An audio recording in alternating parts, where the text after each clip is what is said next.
j'ai le grand honneur et le grand plaisir d'accueillir maintenant Madame Nathalie Griesbeck, qui est députée européenne et qui, à ce titre, va vous parler du vieillissement actif et de la solidarité intergénérationnelle.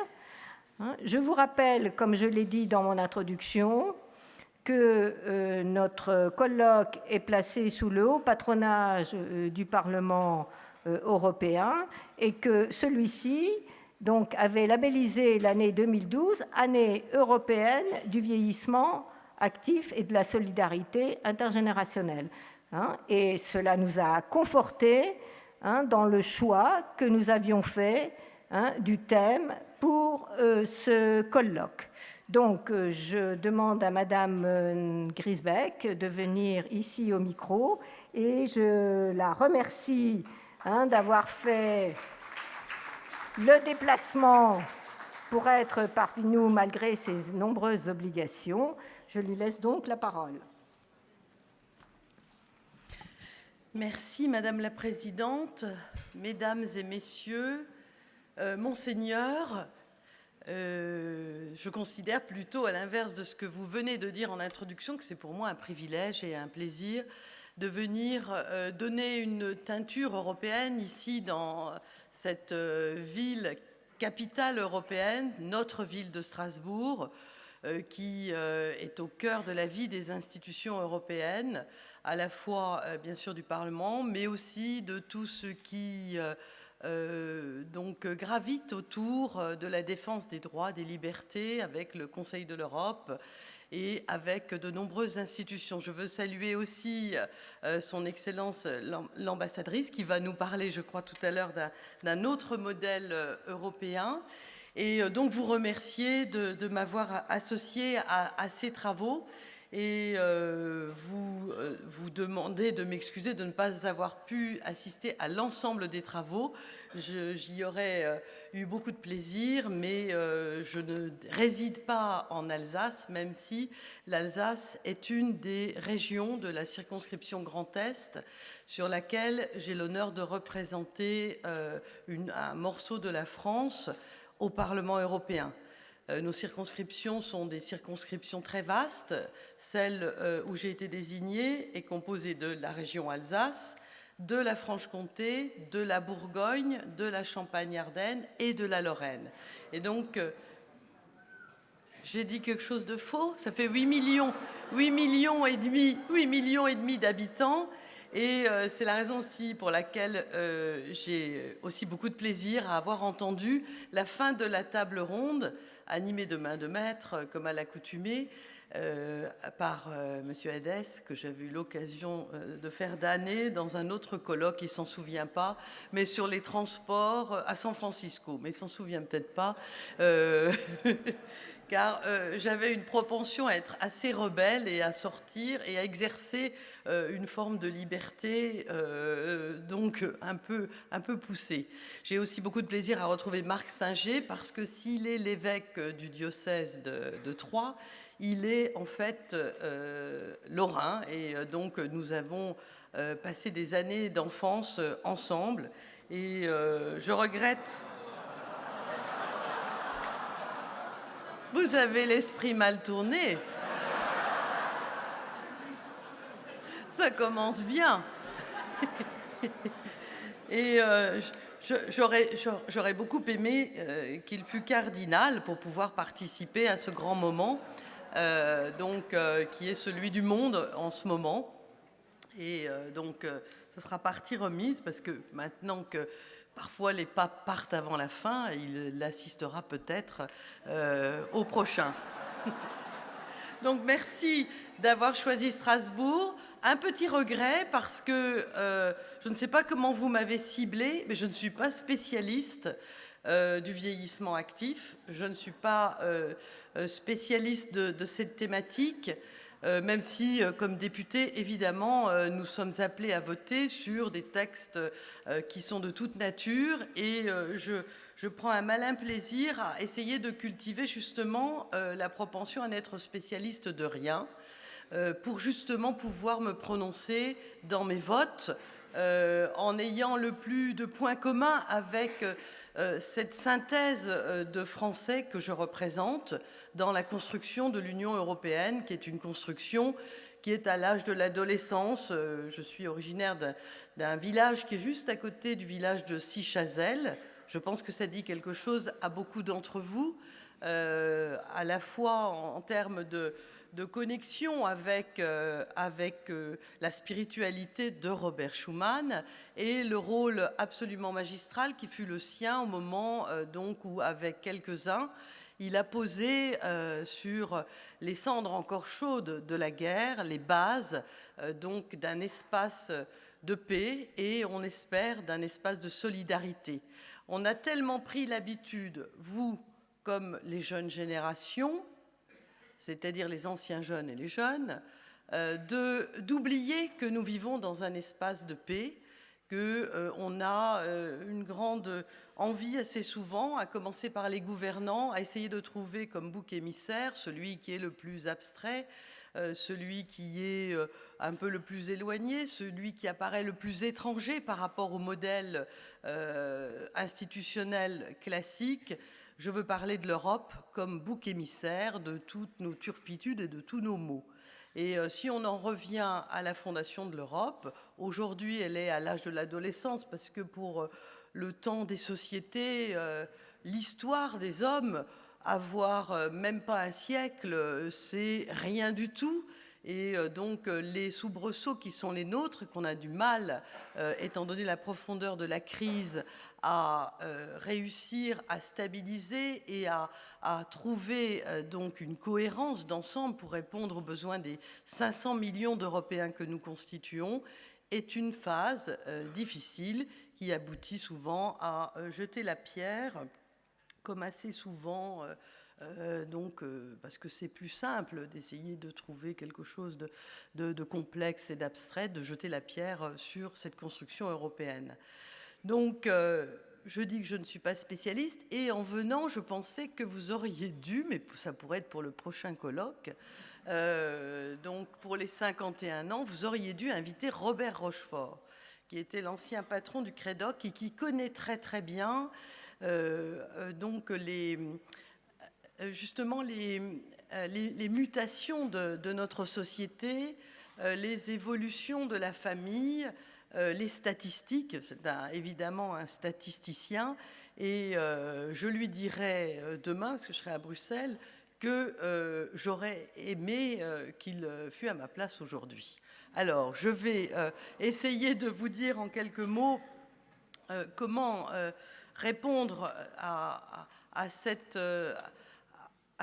thématique que vous travaillez ensemble, pas seulement aujourd'hui, mais tout au long de l'année, puisque vous êtes partie prenante et partie très importante dans le débat donc sur le vieillissement actif, sur donc les travaux qui sont menés pour essayer de changer de paradigme par rapport à cette facilité que souvent les uns ou les autres ont, même les gouvernants, de considérer le vieillissement comme un tracas, comme un souci, comme une charge pour la société, et qui le plus souvent se traduit en termes, maintenant nous ne parlons plus qu'en milliards, comme pour les étoiles.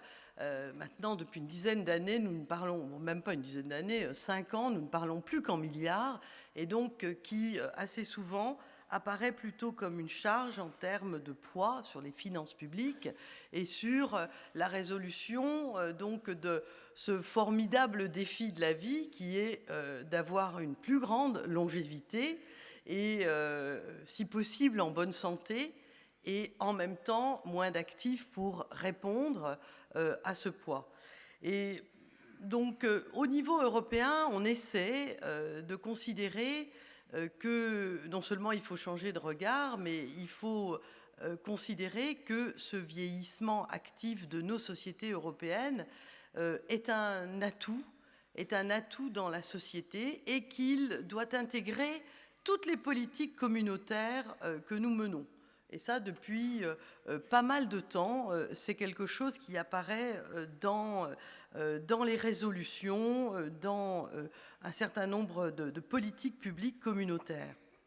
Donc, je pense que les travaux et les actes du colloque, qui ne manqueront sans doute pas d'être publiés, pourraient venir contribuer au débat très important sur ce défi, mais qui ne doit pas apparaître comme un défi négatif pour nous, mais comme un défi à surmonter et à surmonter ensemble, en essayant autant que faire se peut d'éviter de créer des antagonismes entre les âges et, pour reprendre ce qui était dit à l'instant dans la table ronde, de faire en sorte que chacun trouve sa place dans la société. Chacun la trouve et chacun puisse y épanouir et apporter à celui qui est à côté de lui et qui est différent, justement, donc des éléments qui soient positifs. Alors c'est vrai que, je dirais, depuis le début du millénaire, un petit peu après, depuis les années 2000-2005, on est entré dans ce qu'on a appelé l'ère du papy-boom, conséquence logique d'ailleurs du baby-boom de l'après-guerre, dû à deux évolutions. Les bébés du baby-boom ont 60 ans, ces bébés ont aujourd'hui 60 ans, et l'espérance de vie progresse de façon continue et forte. Et c'est une bonne nouvelle, puisque les hommes et les femmes, surtout les femmes, encore que les hommes sont en train de rattraper les femmes, ou les femmes ayant une vie qui devient aussi stressante que les hommes, commencent peut-être à avoir les mêmes pathologies. Donc en tous les cas, on va prendre ça plutôt du côté positif. Les hommes rejoignent les femmes et vivent donc plus longtemps, en meilleure santé. Et nous, notre pays, la France, se positionne en tête du classement européen de l'espérance de vie, avec un peu plus de 77 ans. Peut-être que tous les chiffres qu'on a ici ou là, parce qu'on en a parfois même, on en a des différents pour dire combien nous sommes de Français. Donc on va pas mégoter sur ce qu'il y a derrière les virgules. Un peu plus de 77 ans pour les hommes et presque 85 ans pour les femmes en 2013. Et l'année prochaine, les 60 ans et plus seront plus nombreux que les moins de 20 ans en France. Donc, et ça n'est pas un signal alarmant. La pyramide des âges en France, de 2060, si tant est qu'on puisse aller déjà aussi loin, parce que nous mangerons tous dans cette salle les pissenlits par la racine, peut-être sauf vous, mademoiselle. Donc, cette projection de 2060 nous renvoie à une répartition de la population par âge qui semble équilibrée, avec un équilibre qui sera lissé, puisqu'il n'y aura plus l'impact de la guerre mondiale et du baby-boom. Et une fille sur deux, comme on dit, une petite fille sur deux qui naît aujourd'hui sera centenaire. Et surtout, ça je trouve ça magnifique, elle connaîtra 6 générations de son vivant, de son arrière-grand-mère à son arrière-petite-fille. C'est fantastique, c'est extraordinaire, même si les liens entre eux sont parfois difficiles ou entre elles sont parfois difficiles à cultiver, mais quand même c'est extraordinaire. Parallèlement, la durée de la vieillesse ne devrait pas tellement changer, et l'âge d'entrée en maison de retraite va continuer de reculer, avec un certain nombre de politiques publiques qui sont, elles, plutôt menées par les collectivités territoriales surtout, et un petit peu l'État, mais surtout et de plus en plus les collectivités territoriales, aux côtés des associations telles que la vôtre, et qui donc va progressivement, aujourd'hui ça doit être en moyenne, une grosse moyenne, mettons 83 ans, et donc ça sera reculé de plus en plus. Alors comment changer les mentalités? Qu'est-ce que c'est qu'être vieux? On entendait tout à l'heure ce jeune séminariste de l'Hérault qui finalement a choisi de s'engager et d'être actif. Quelqu'un a dit tout à l'heure, au fond, et moi je partage tout à fait cette analyse, moi je suis universitaire et j'ai des étudiants qui sont vieux comme les rues, qui ne sont pas actifs, et des étudiants qui seront actifs et qui le seront jusqu'à ce qu'ils disparaissent. Être actif, c'est l'être au fond toute sa vie. Et donc, qu'est-ce que c'est qu'être vieux? Alors, évidemment, les technocrates veulent toujours définir. Et pour définir, on s'appuie sur un faisceau d'indices ou une série de facteurs. Pour définir cet état, il y a des facteurs médicaux, il y a des facteurs liés aussi à la sociabilité, c'est-à-dire l'insertion de chacun d'entre nous dans un groupe, l'insertion affective et effective d'ailleurs, dans un réseau de relations de connaissances, et au fond, être capable de continuer un projet seul ou un projet avec d'autres. Et donc ça veut dire qu'on peut être en mauvaise santé et continuer de faire des projets et les mener à bien, les faire avec d'autres, construire, s'engager, comme disait notre ami de l'Hérault, c'est-à-dire s'engager au service des autres, donner un sens, comme disait Monseigneur, donner un sens à ce passage sur Terre, servir, être utile. Et donc il ne faut pas parler d'une société de vieux, ce qui est pas seulement pessimiste, mais en plus totalement péjoratif, mais parler d'une société différente aujourd'hui, d'une société qui est différente, puisque les personnes de 60, de 70 ans, de 75 ans, de 80 ne sont plus des vieux, au sens où ça a été expliqué tout à l'heure, et au sens, je pense, où nous le partageons aussi. Donc la première des politiques, c'est celle qui favorise le vivant, c'est-à-dire voir comment on peut reculer les pathologies, reculer le risque d'être en mauvaise santé pour favoriser qu'on devienne vieux le plus tard possible et peut-être jamais, ce qui décale d'ailleurs d'autant le problème de la prise en charge collective.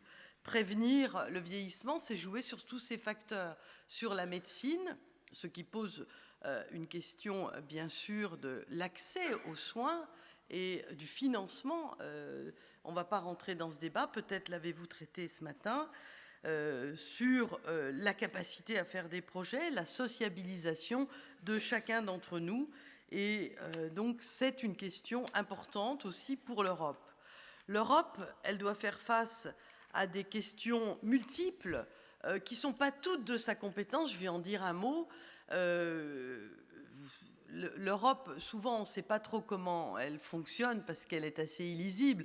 Par exemple, pour notre pays de 64 millions d'habitants, nous ne sommes que 74 députés, alors qu'on a 577 députés, plus un peu moins de sénateurs. On a 1000 parlementaires à l'Assemblée et au Sénat. Et pour la partie européenne, qui pose sur les fonds baptismaux souvent un cadre législatif à charge pour notre pays d'en dessiner les contours par la législation nationale en respectant le cadre, nous ne sommes que 74 et nous sommes en amont, souvent, selon nos compétences, de ce qui est ensuite acté et mis en musique au plan national, avec des variations quand il s'agit d'une transposition de directive et totalement directement dans le droit public interne quand il s'agit de règlements. Donc nous n'avons pas en Europe des compétences, surtout nous avons des compétences, on va dire, intégrées, et heureusement, et j'espère qu'on va les préserver en ce qui concerne la politique agricole commune. Vous allez me dire que je m'éloigne, mais j'en profite pour vous expliquer un peu comment ça marche.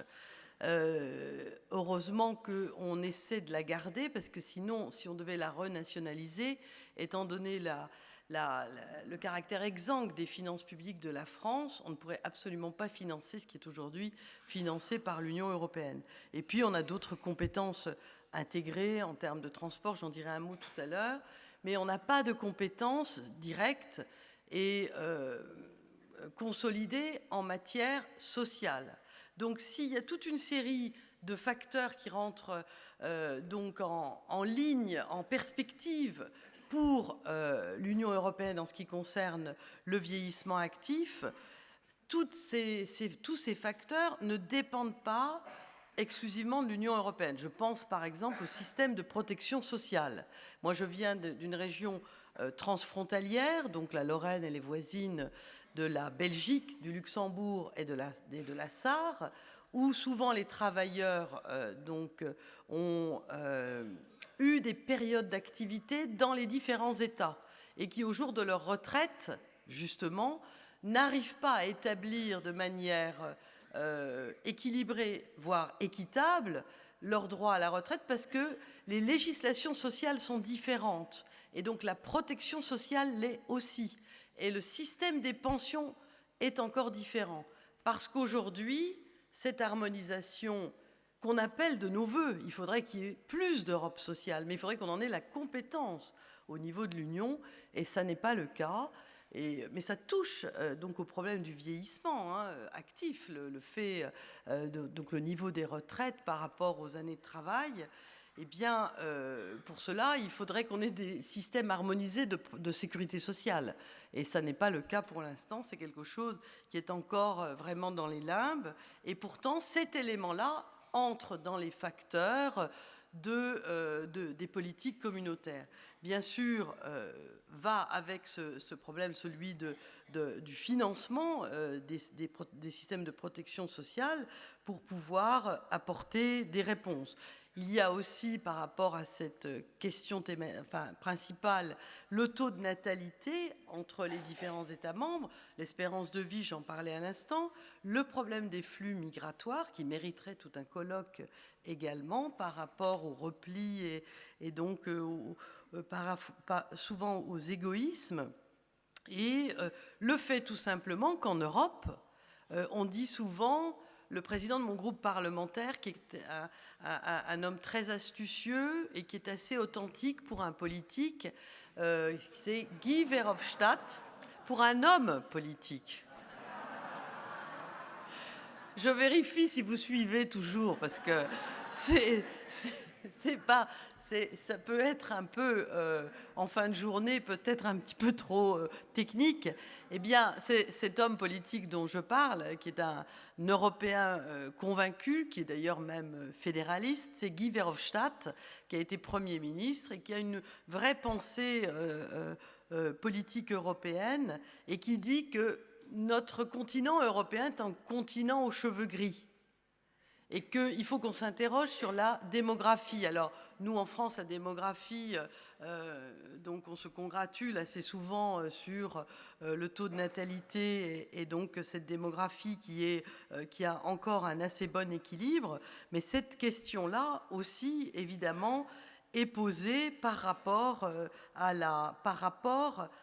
l'équilibre à trouver sur le vieillissement actif, le vieillissement de la société européenne, puisque la diminution de la population active entraînera une diminution, bien sûr, de la croissance potentielle de l'Union, alors que les dépenses publiques qui sont liées à la prise en charge du vieillissement, en fonction des pathologies, cette prise en charge ou ces prises en charge en Europe, bien sûr, augmenteront beaucoup plus vite. Et donc, on a établi même une moyenne de près de 5% du PIB par rapport à 2060 dans l'Union européenne, sous la forme des dépenses de soins de santé, de retraite et de prise en charge à long terme. Donc, un certain nombre de questions qui donc sont prises en compte, la gestion des implications économiques du vieillissement, l'ajustement de la main-d'œuvre vieillissante et en diminution, la garantie pour chacun d'avoir une retraite suffisante et durable. Vous voyez bien autour de vous ou vous-même, donc autrefois, nous aidions nos enfants et d'ici peu de temps, nous aurons du mal à aider nos enfants qui eux-mêmes sont très très souvent frappés par des temps d'activité ponctués de temps de chômage. Et l'avenir n'est à cet égard pas très rose.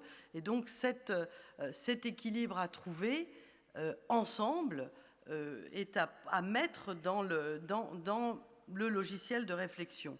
Alors, c'est la raison pour laquelle on a en 2012 poussé les feux sur cet engagement, cette année, comme vous l'avez rappelé, Madame la Présidente, consacrée au vieillissement, l'année européenne du vieillissement actif et de la solidarité intergénérationnelle. Cette année faisant suite à l'année du volontariat, vous en avez parlé tout à l'heure dans la table ronde, et qui a ouvert sur l'année, depuis le 1er janvier 2013, sur l'année des citoyens, de la citoyenneté européenne.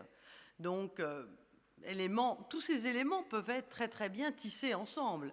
Elle touche aux citoyens européens que nous sommes dans son parcours individuel et dans son parcours collectif. Ensemble, ces 500 millions, ce continent aux cheveux gris qui est ballotté dans une mondialisation qui, qu'il le veuille ou non, a un impact sur le quotidien, nous a amené à réfléchir, et vous y avez contribué. Et je me permets, au nom de l'Europe, je ne suis pas l'Europe à moi toute seule, mais c'est vous l'Europe, donc d'enrichir le débat et de le faire progresser pour renforcer aussi le pacte générationnel et cette idée de solidarité entre les générations.